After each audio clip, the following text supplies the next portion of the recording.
I'm ready as a man can be.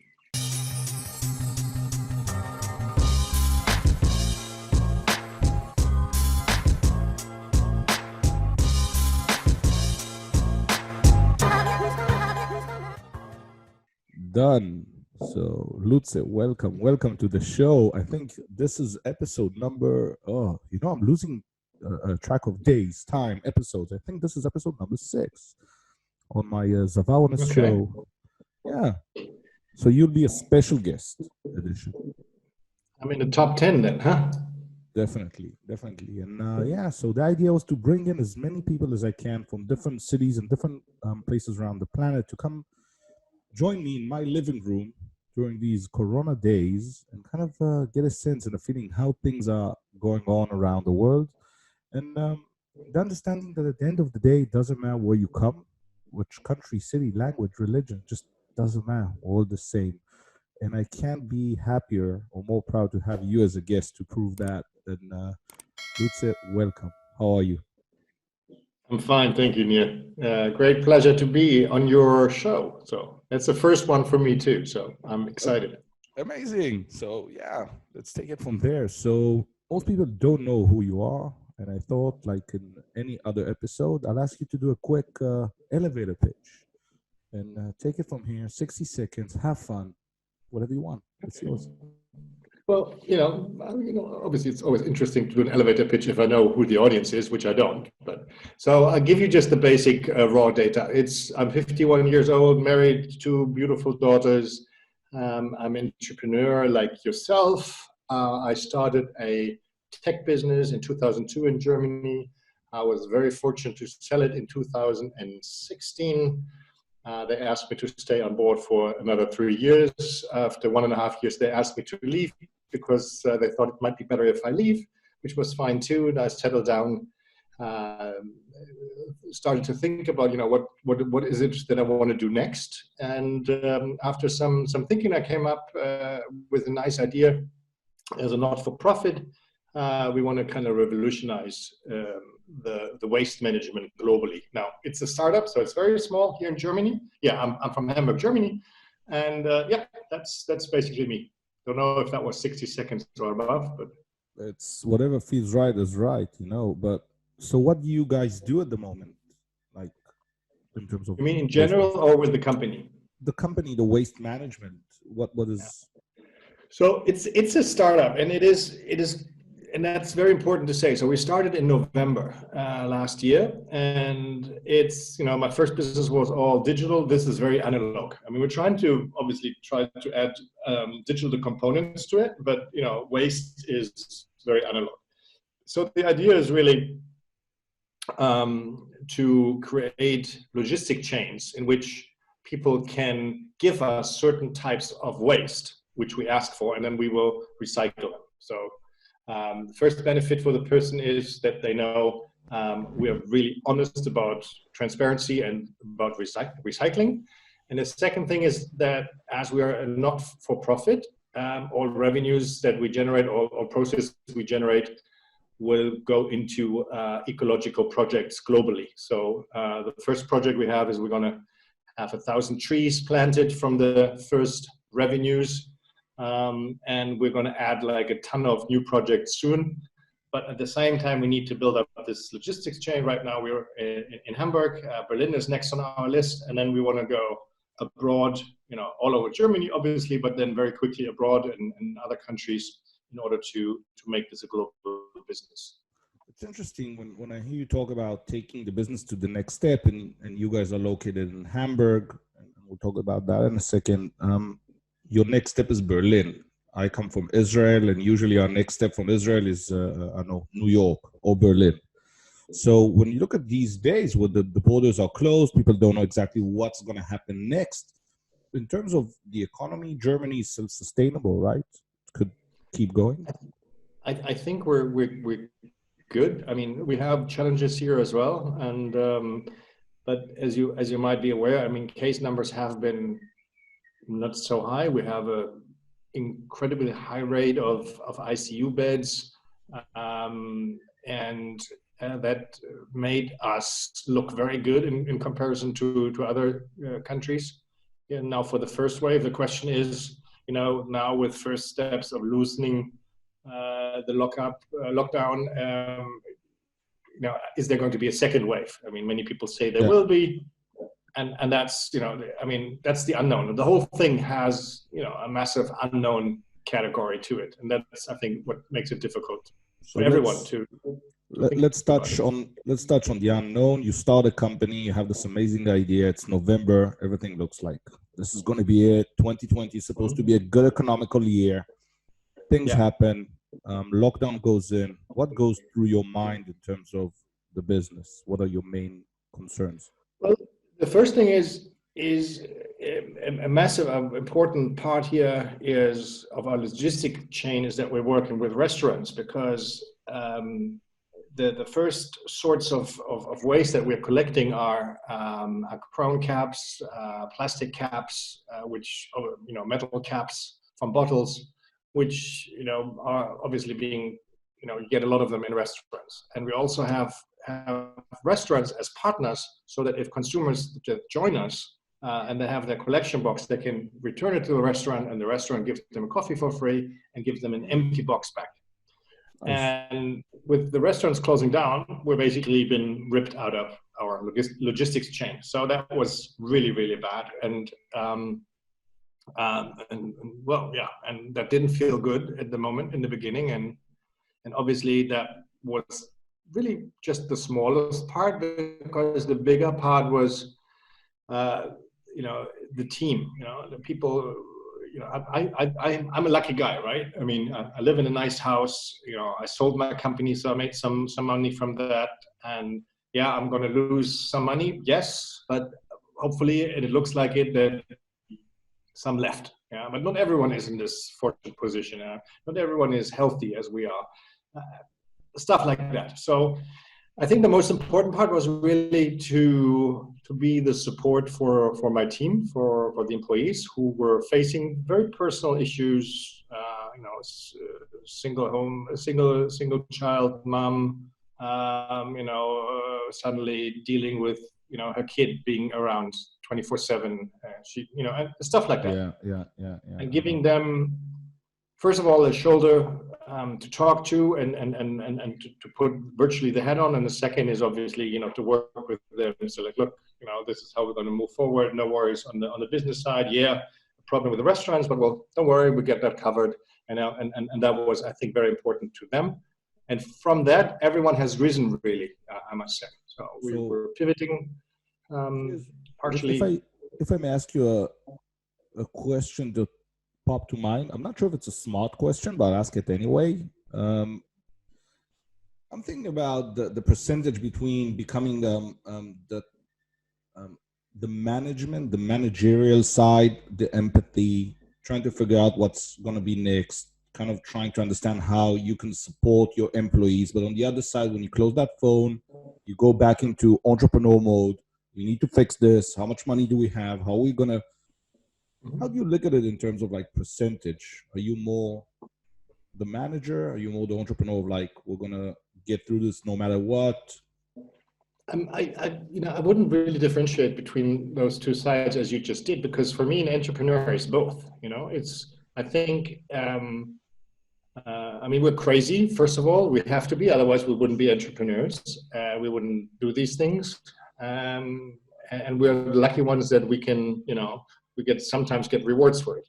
But dealing with people, I think, is one of the is a super important thing, because people are they're trusting their lives to us, and they want us to lead, and as a result, as they want us to lead, we should lead them. At the same time, we're here with them, together with them, to create something, a new entity, something new, bigger than just us.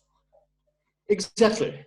And so it's both. It's really both. And for me, one is the presupposition of the next. So hopefully not to be misunderstood, I believe it's a cascade. Yeah. So first of all, I have to take care of myself. If I'm not healthy, if I'm not strong, if I'm not fearless, I can't give strength to others. So I have to look out for myself. first. So then I can, be the beacon of hope. I can be the support for my family and obviously also for my team.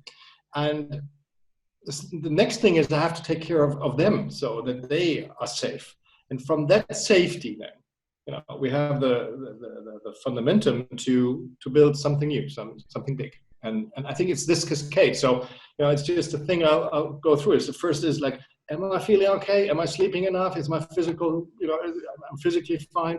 Then, take care of my family, take care of my team. Are they good? And once they are good, they can start thinking again, and then we're moving forward.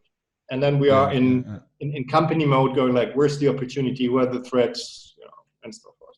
So we find a lot of what some people say is free time. Some people say they don't have time while we spend these past couple of weeks at home. You find when we stop the routine, is that a good time to be with ourselves, to be with our families? Do you find anything that you said, what, I should have done this for a long time and I'm happy now I have the time to do it? Or are you usually productive? Well, definitely. I mean, this is a massive shift. I mean, I used to be, right now I would be in South Africa, right? I mean, with you, by the way. Yeah. We should have been there at the big 2,000 people conference. Exactly. Drinking and having fun. I would probably have been in the recent weeks in Munich and Berlin, to look over operations starting there. And now I'm home. So that really at the beginning was some adjustment for myself, being around and, saying like this room here is my workspace and I need to work on some of things. I had actually some issues with procrastination at the beginning. And that was about 7-8 days where I was like, oh, what am I going to do? Where's my focus? Never mind. And after 7-8 days, that shifted. I didn't do anything. I just made sure I was doing sports, my routine. I was sleeping well. And it's also a cascade, a pyramid. I mean, it's like I started with my own physical side. And then the energy came back, the focus came back, and now I've settled in, and that's good. And the second thing is obviously, and now my family is back together. My kids normally go to school in England, and now they've been here now for weeks. And in the past, when we had conflicts, everyone knew like, yeah, hold on, I'll be gone anyway, or I'll be traveling, or they'd be back in school.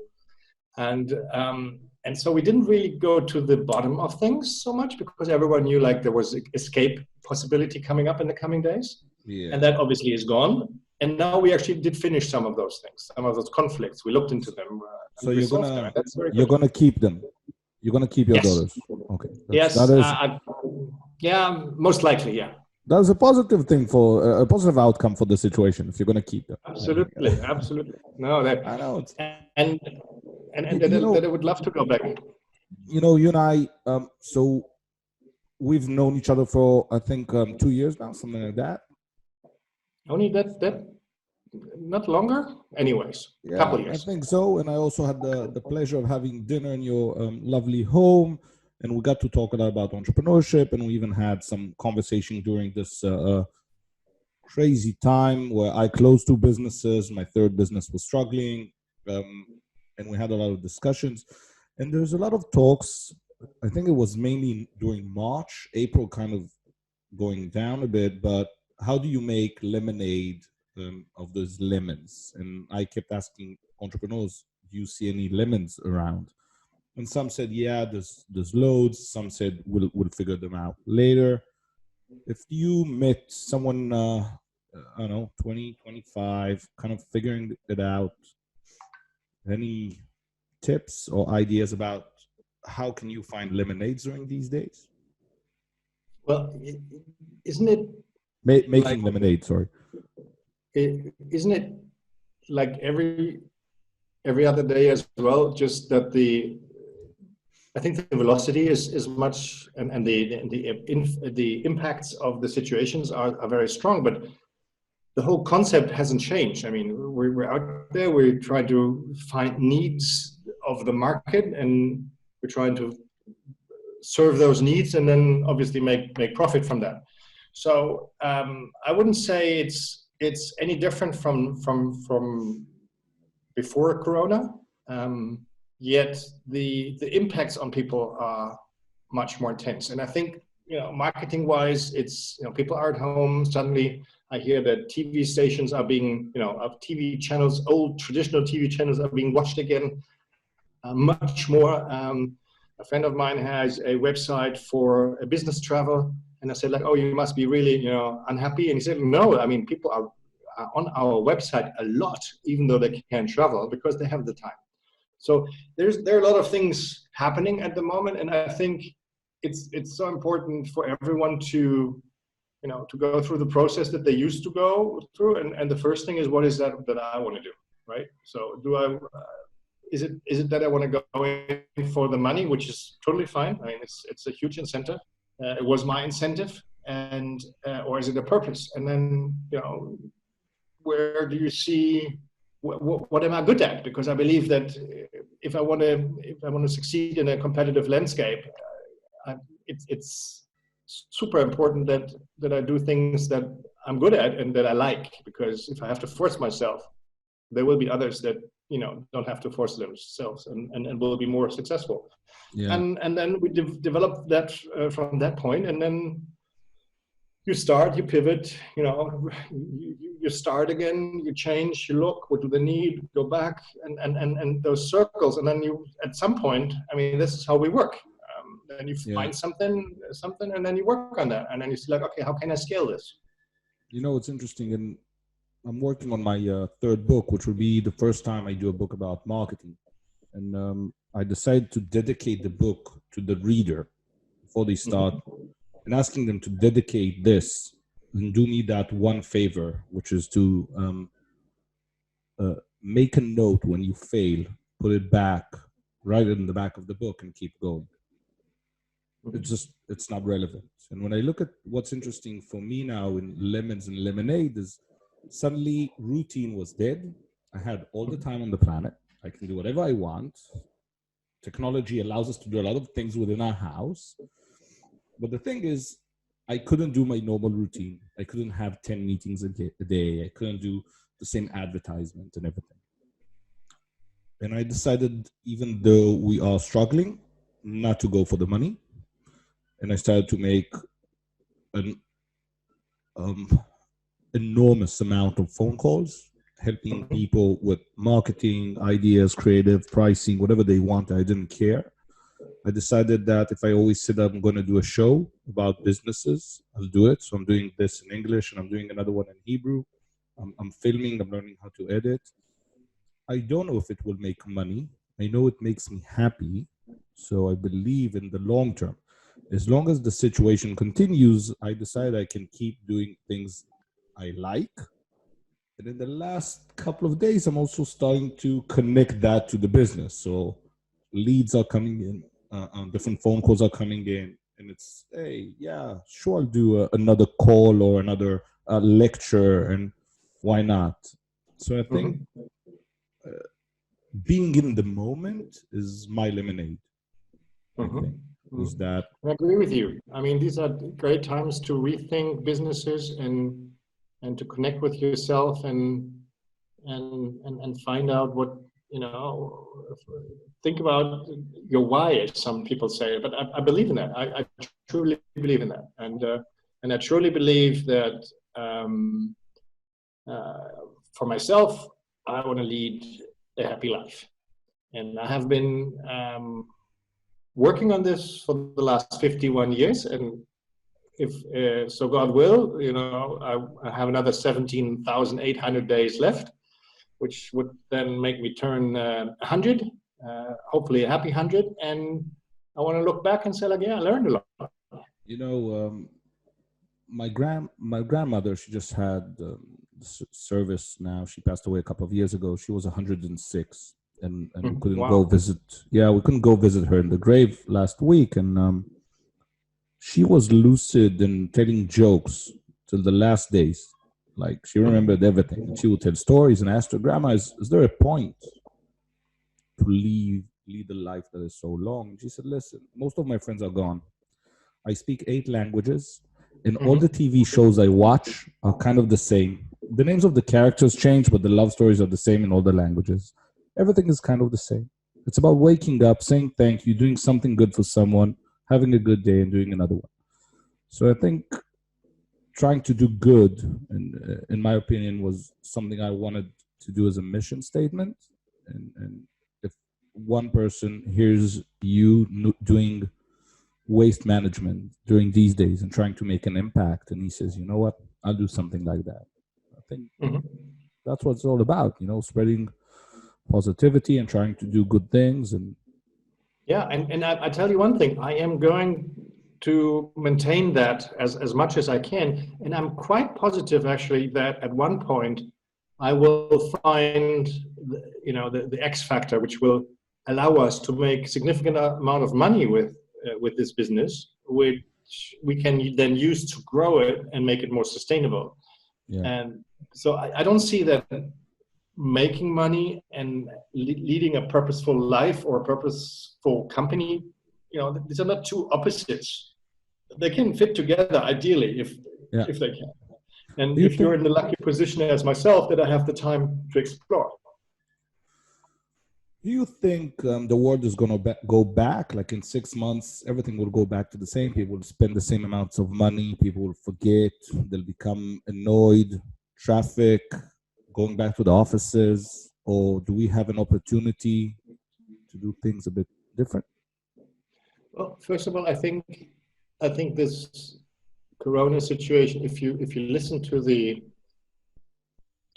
scientists, it appears that this will impact us much longer than just 6 months. So I think we're in the middle of the start phase of this thing, and I think we're going to adapt to it and go through various ways, and waves will be probably the new normal until there is a vaccine that we all profit from. But if your question is like, once we have the vaccine, once this is really over and this Corona thing becomes something like a flu sort of thing, where you have vaccines and sometimes people die from it, but it's not a death or a life or death thing anymore. I think things will change. Yes, definitely. I think people will have learned at that point that you don't need to travel every time. You can do things like we do right now via video call. At the same time, I think we get more happy about how great it is to hug someone. I'm a physical person. When I meet someone, I want to hug them, right? And right now I can't. So that's difficult for me. And I look forward to the time when I can do that again. But I probably will be more humble in those days than that I can do that again. Do I believe that generally people will become better, less selfish, and this kind of thing?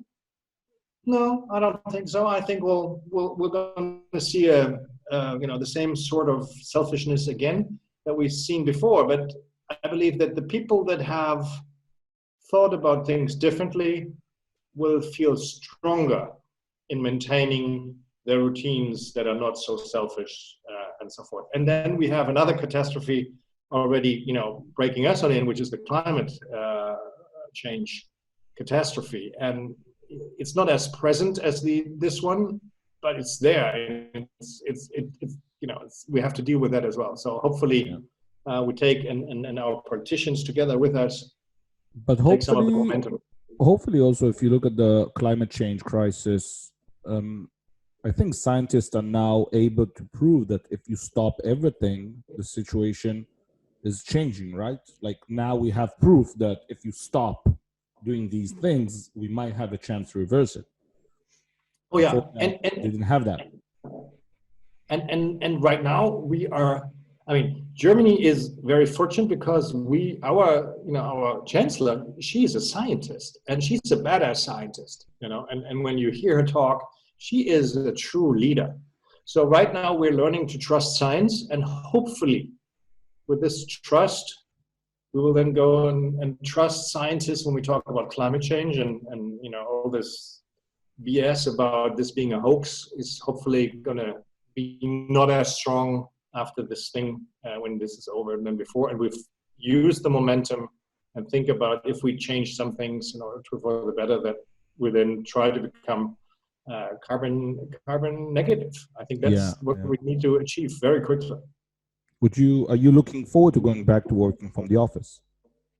I do, yeah, because when the office, I mean, as much as I enjoy being at home and having this genuine family situation, I would also miss being in the office, focused, working with the team, having those interactions that, to a certain extent, that I would say 80-90% you can cover with video conferences and stuff.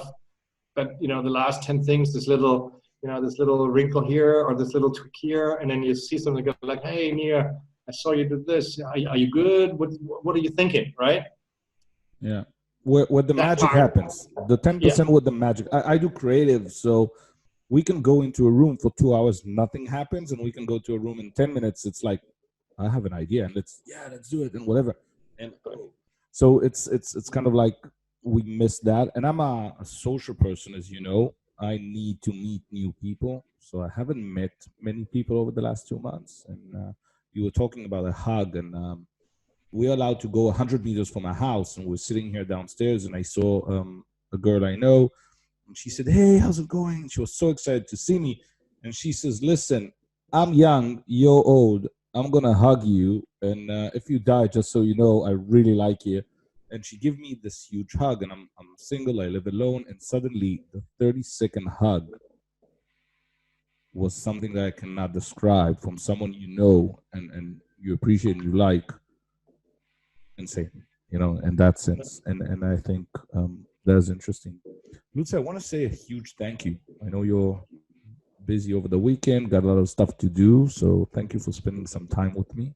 I appreciate it. And hopefully, what is the weather over in Hamburg at the moment?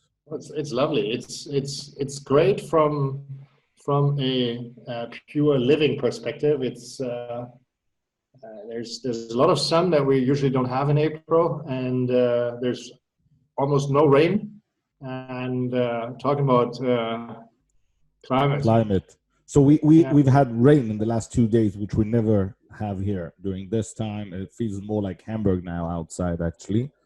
By the way, if I may say, for years I've traveled quite often. I've been to Berlin every single year and everything. The last couple of years I had the pleasure of visiting Hamburg twice a year over year, and I was astonished and I was amazed, and the vibe, and it was so chill, it was so nice. So thank you for hosting me when I was there, and hopefully I can come visit again very, very soon. I hope so too, and I look forward to our next conversation, because I enjoy those a lot myself. Thank you. So thank you everyone for watching, and hope you like this episode of Zavaones. Feel free to subscribe, like, comment, and keep safe and keep being an entrepreneur from home. And we'll see you all in the next episode. Bye, Lutze. Thank you. Thank you. Bye-bye.